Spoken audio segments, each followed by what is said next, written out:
আসসালামু আলাইকুম প্রিয় শিক্ষার্থীরা, আজকে আলোচনা করব চতুর্থ শ্রেণী গণিত বইয়ের 65 পৃষ্ঠার গুরুত্বপূর্ণ অঙ্ক। এই 65 পৃষ্ঠার অঙ্কই কিন্তু সবচেয়ে বেশি গুরুত্বপূর্ণ এবং পরীক্ষায় আসার মতো কিছু অঙ্ক। আমি 65 পৃষ্ঠার সকল অঙ্ক সমাধান কিন্তু তোমাদেরকে দিয়ে দিয়েছি। তোমরা আমার এই অঙ্কের সিরিয়াল দেখেই কিন্তু বুঝতে পারবে যে 65 পৃষ্ঠার 3 নম্বর অঙ্ক, 65 পৃষ্ঠার 4 নম্বর অঙ্ক, 65 পৃষ্ঠার 5 নম্বর, এভাবে কিন্তু দেওয়া আছে। তুমি চাইলে দেখে নিতে পারো। গুরুত্বপূর্ণ অঙ্ক 4, 5, 6 এগুলোর মধ্যে কিন্তু বেশি অঙ্ক আসে। তারপরও গাণিতিক অঙ্ক একটি আছে কি, হ্যাঁ, সরল অঙ্কের প্রকৃতি কিছুটা। 7 নাম্বার অঙ্ক 1 এবং 2। আজকে আমি এই 1 এবং 2 নিয়ে আলোচনা করব, খুব সহজভাবে তোমাদেরকে বোঝানোর চেষ্টা করবো। তো প্রথমে খাতায় অঙ্কটি আমি তুলে নিচ্ছি। দেখো, 1 নাম্বার অঙ্কটি হচ্ছে 200 মাইনাস 10 গুণন 8। এই যে ব্র্যাকেট দিয়ে দিয়েছে, এটাই সরল অঙ্কের মতোই, কিন্তু কিছুটা তোমাকে নিয়মটা জানতে হবে যে সরল অঙ্ক করতে হলে কি কি নিয়ম ফলো করতে হয়। আমি তোমাদেরকে বলেছিলাম যে এই এই জাতীয় যদি কোনো অঙ্ক থাকে তাহলে তোমরা কি করতে হবে। দেখো, এই সূত্রটা কিন্তু অবশ্যই মানতে হবে। কোন সূত্র? দেখো, এই সূত্রটা সাধারণভাবে বাম থেকে ডানের দিকে হিসাব করতে হয়। যদি কোনো গাণিতিক বাক্য যোগ বা বিয়োগ অথবা গুণ বা উভয়ই থাকে, ভাগ উভয়ই থাকে, তবে প্রথমে গুণ বা ভাগের মধ্যে যেটি বাম দিকে থাকে তার হিসাব করতে হবে। বন্ধনী থাকলে আগে বন্ধনীর ভেতর হিসাব করতে হবে। বুঝতে পারছো? এই সূত্রটা কিন্তু 1 থেকে 2 বার পড়ো, তাহলে কিন্তু অঙ্কের বিস্তারিত বুঝতে পারবা। এই অঙ্কের মধ্যে কি বলছো দেখো, এখানে যোগ গুণ গুণ ভাগ তো সবই আছে, গুণ এবং বিয়োগ দুইটাই আছে। তাহলে আমরা বন্ধনীর কাজটা কিন্তু আগে করতে হবে। এই জিনিসটা তোমাকে অবশ্যই মাথায় রাখতে হবে। তো বন্ধনীর কাজটা যদি আমরা আগে করতে যাই তাহলে আমাদের কি করতে হবে, আমরা 200 ঠিকই এখানে লিখে রাখবো, মাইনাস 10 গুণন 8। তো 10 গুণন 8 যদি করো, 8 10 80 হয়। কত হয়? 80 হয়। এটা তুমি পাশে গুণও করো, 10 কে 8 দিয়ে, এটাই হবে। হ্যাঁ, তারপরে দেখো, আমরা এখন নিয়ম অনুযায়ী বিয়োগ আছে, তো 200 থেকে 80 বিয়োগ করলে থাকে কত?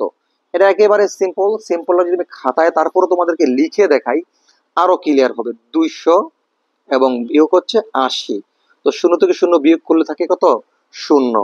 তো 8 উপরে 0, যদি উপরে 0 হয় কি করতে হবে, এটাকে 10 ধরতে হবে মনে মনে। হ্যাঁ, তো যদি 10 হয়, 10 থেকে 8 চলে গেলে থাকে কত? 2 থাকে। হাতে 1 ছিল, এই মনে মনে এখানে 1 হবে। এই 1 থেকে এই 2 থেকে 1 বিয়োগ করলে থাকে কত? 1 থাকে। তার মানে 120। এখানে কত হবে? 120 হচ্ছে এটার উত্তর। বুঝতে পারছো? একদম সহজ। 2 নাম্বার কোড এখানেই করে দিচ্ছি আমি। দেখো, পাশেই করে দিচ্ছি 2 নাম্বারটা। 6 গুণন 8, এটা একটা প্রথম বন্ধনী দেওয়া হয়েছে। তারপরটাও বন্ধনীর মধ্যে রাখছি গুণ 2।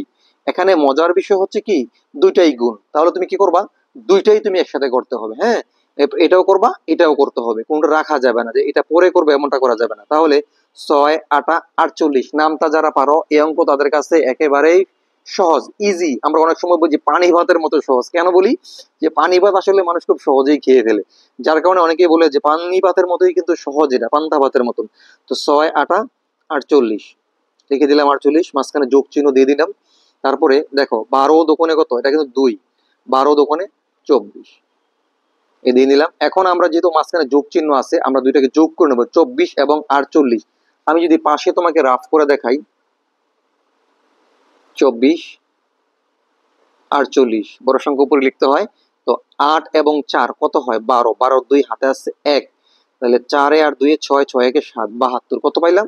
72 পাইছি। তাহলে আমাদের এখানে যোগ হয়েছে 72। উত্তর কত হয়েছে? 72। 65 পৃষ্ঠার দুইটা অঙ্ক ছিল গুরুত্বপূর্ণ। এটি পরীক্ষা তেমন একটা আসে না, তবে তোমার শিখে রাখা ভালো। তুমি প্রত্যেকটা অঙ্ক, প্রত্যেকটা চ্যাপ্টারের অঙ্ক তোমাকে শিখে যেতে হবে, এটাই হচ্ছে মূল নিয়ম।